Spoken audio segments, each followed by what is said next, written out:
அங்க இந்த இடத்துல இருந்து கதறதுக்கான காரணம் யார்? தொடர்ந்து ஆட்சி செய்யக்கூடியவர்கள் தான் இதுக்கெல்லாம் காரணமே.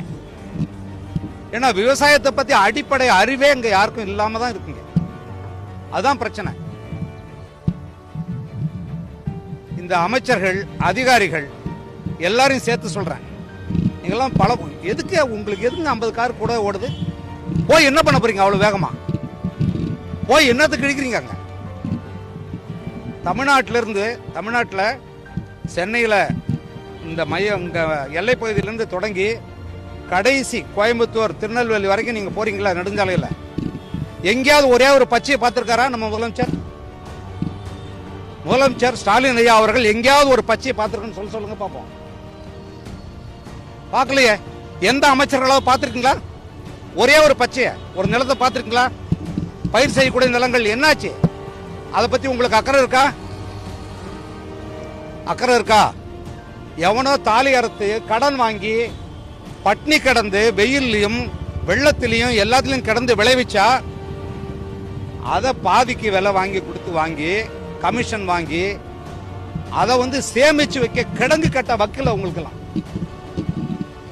எதை வச்சுக்கிச்சு இந்த நீங்க இப்ப தமிழ்நாட்டில் மறுபடியும் ஓட்டு கேட்கறீங்க எல்லாரும். நேத்து கூட 280 கோடியில ஈக்காடுத்தாங்கல்ல அங்க நந்தம்பாக்கத்தில் ஒரு கட்டடம் கட்டுறாங்க. இந்த உழைப்ப எங்கேயாவது மதிக்கிறீங்களா? நீங்க எல்லாருக்கும் சோறு போடுறது தானே இந்த விவசாய மக்கள். அந்த கிடங்கு கூட கட்டுறதுக்கு உங்களால துப்பு இல்லையே யாருக்கும். மழை பெஞ்சா எல்லாம் முளைச்சிட்டு கிடக்குதே, நாரி பெய்யுதே.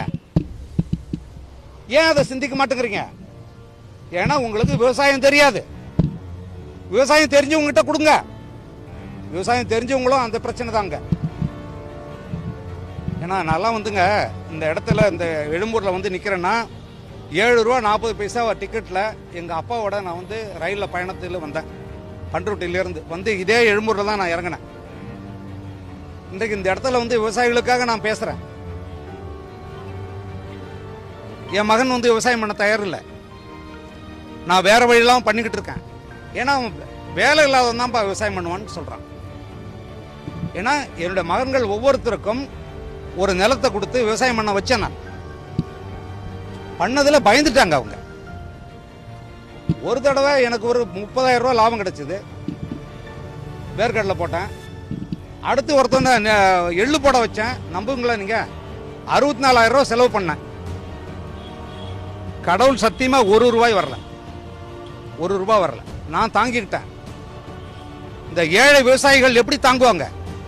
இதுக்கு என்ன திட்டம் வச்சிருக்கீங்க? நாக்கு கூசாம சட்டமன்றத்தில் நாங்க பட்ஜெட் தாக்கல் பண்ணிட்டு 2 லட்சம் கோடிக்கு வெறும் 6,000 கோடி தான் குறையுது. அதாவது 1,96,000 கோடி விவசாயத்துக்கான வேளாண்மை திட்டங்களுக்காக அரசாங்கம் பல்வேறு திட்டங்களுக்கு செலவிட்டிருக்குன்னு சொல்றீங்க. அதெல்லாம் உண்மையிலேயே செலவிட்டுனா நாங்க எல்லாரும் எங்க இருப்போம்?